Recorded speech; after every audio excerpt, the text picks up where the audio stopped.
So this is who I am. I've already covered that. So what I've done for these barriers is I've kind of come up with a top 10 list, and I'm going to kind of start off with that. Um, and the first is really this whole notion of ensuring a culturally sensitive team. Some of these things sound really obvious, but I've had some experiences where first-hand experiences at some large market research companies where a qualification to conduct research with Asian Americans was considered something as simple as, hey, do you have friends who are Asian Americans? Have you sort of had interactions with them? And from my perspective, that is not a good answer. That is not a good qualification. I really strongly believe that both from a moderating and from a recruiting standpoint, you really need to be of the culture that you are trying to recruit, that you're trying to moderate with, because that's the only way you're going to get the depth. That's the only way you're going to get the nuances that are often very non-obvious as you're going through the process. Combining recruiting and moderating activities. I didn't necessarily start Azura with this in mind, but I quickly learned that this was a best practice, certainly for the work that I've done. So what I do is I do both recruiting and moderating, because what I find is that the necessity of establishing trust and rapport is critical for success in a project with this particular audience. And so when I do recruiting, that's the first touch point. And when I tell people that I'm also going to be the one doing the moderating, what I find is that people are much more at ease because there's no surprises. There's no other people that I'm bringing on board. They see, who I am is what they get, for the entire process. And that sort of starts to help establish trust, rapport, that then carries on throughout the process. So I believe that's a best practice to combine both of those in projects that I do. Thirdly, again, this probably sounds pretty obvious, but there's two parts of the expert language and translation piece of things. One is English can work on occasion. Okay, so it's not as though all Asian American research requires specific language expertise. For instance, first generation Asian Americans, those who have been born in this country, those who have come at a younger age, these are all people who are probably pretty comfortable in English. So it's the sort of the age-old acculturation versus not kind of challenge. However, if you are dealing with folks who do not have that kind of background, then definitely you would want to have people with expert language capabilities, and obviously the translation that comes along with it, because otherwise you're really just going to be scratching the surface. So how do I go about the recruiting? So I use what I call community leaders. So in each of the verticals, everybody knows that Asian American, it sounds like one monolith, but obviously it's not. You have very specific sort of verticals within that larger, broader umbrella. So over the years, I've developed relationships with what I'll call community leaders in each of those verticals. These are people who are very active within their communities.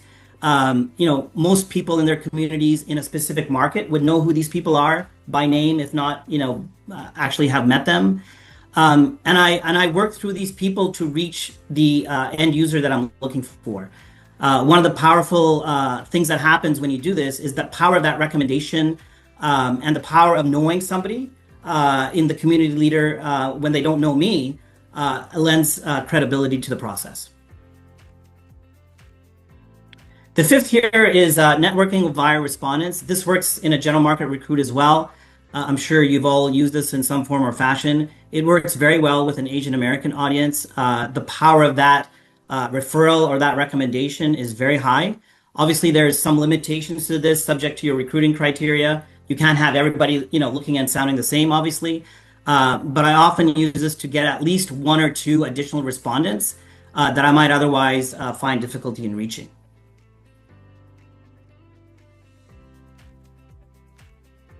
All right, so continuing on with this, communicating value to the community. I did a study on mental health not so long ago with this audience, and mental health can be a sensitive topic with any audience, right? Whether general market or Asian American or other. And one of the things I found really helpful in that process to overcome the natural barriers I found to participation was to talk about the fact that there was very little literature or help out there related to the Asian American community, and that these people that I was seeking to interview could really play a constructive role in helping the broader community with this challenge. That doesn't work for everybody, obviously, but it's certainly a couple of instances, and I think it's something that people respond to, that there's a higher goal, a higher purpose to their participation. Be flexible with incentives. Incentives, I generally find almost by as a rule of thumb that the incentives I offer this audience tend to be a little bit higher than what I offer to a general market audience. Part of it is because most of the people I'm interviewing have never done research before. So there's no real benchmark. They may require a little bit more in order to, push them to actually participate. I've even had instances where people ask for what I'll call, exceptions. I typically like to use gift cards or something like that. I've had instances where people want cash. I've had instances where people want to be paid up front versus after the interview or the interaction. I'm typically pretty flexible with folks because I understand, where they're coming from. And where I've shown this flexibility, I've never had an issue with people not delivering on what they have committed to. So ensuring regional recruiting expertise, it's very difficult, I think, with this audience to do what I'll call a national recruit. We've all probably done national recruits with other audiences. As you probably know, this audience is very concentrated in some key metro markets. And depending, LA, New York City, San Francisco, these are big markets for Asian Americans in general, but then you want to look at what those markets are by, specific vertical within the Asian American diaspora. But you really want to do a market by market kind of approach to this. There's no such thing as a national recruit with this audience.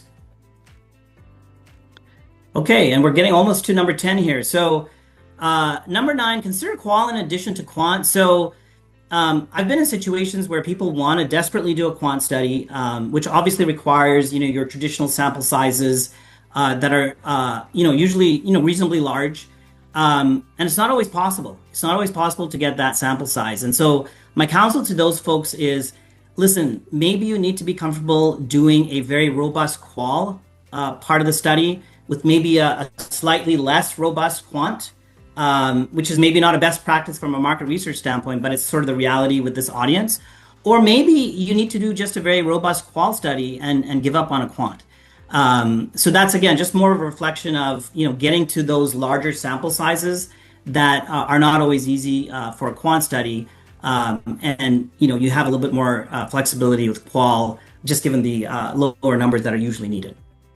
And finally, wrapping up, and I saw I didn't get a chance to digest all of the comments in the chats, but I did see a couple of notes there about B2B audiences.